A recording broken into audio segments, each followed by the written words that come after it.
এখন এরকম একটা প্রবলেমের সময় ওনার মেয়ে এরকম কাজ করতেছে, এই দোকানে বসে বসে কাজ করতেছে।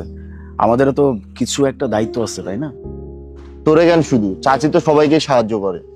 আর এখন যে সময় চলতেছে আমাদের নিজেদের কাজ কামি তো ডাউন।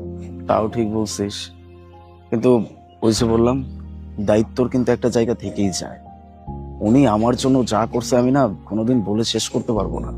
আজকে আমি যেই কাজকর্ম করতেছি বা আজকে আমার যে ব্যবসায়ী, সবকিছুর পিছনে ওনার অনেক বড় একটা অবদান আছে। আমাদের সবাই মিলে না ওনাদেরকে সাহায্য করা উচিত। আমরা যদি ওনাদেরকে হেল্প করি তাহলে দেখবি এই মেয়েটারও আর এই দোকানে কাজ করতে হচ্ছে না, উনি পড়াশোনায় মনোযোগ দিতে পারবে। আর তাছাড়াও তোকেও তো মনে হয় আন্টি অনেকবার সাহায্য করছে। হ্যাঁ, অনেকবার। এক কাজ করলে কেমন হয়, আমাদের কলেজের যত পুরনো ফ্রেন্ডস আছে সবাইকে ডাকি, ডেকে ওদের সাথে কথা বলি, দেখি কি করতে পারি। কি বলিস?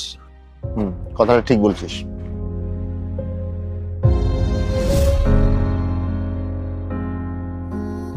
আপু, এই যে আপনার বাজার।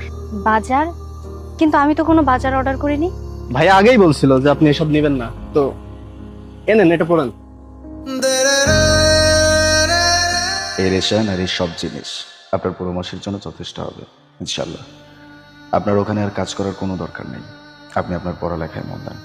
আপনি এটা একদমই চিন্তা করবেন না আমরা আপনাকে কোনো রকম দয়া করতেছি।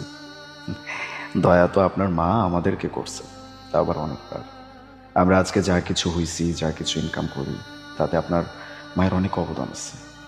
আর আজ ওনার এই বিপদের সময় যদি আমরা একটুও কাজে আসতে পারি তাহলে আমাদের জন্য অনেক সম্মানের ব্যাপার হবে।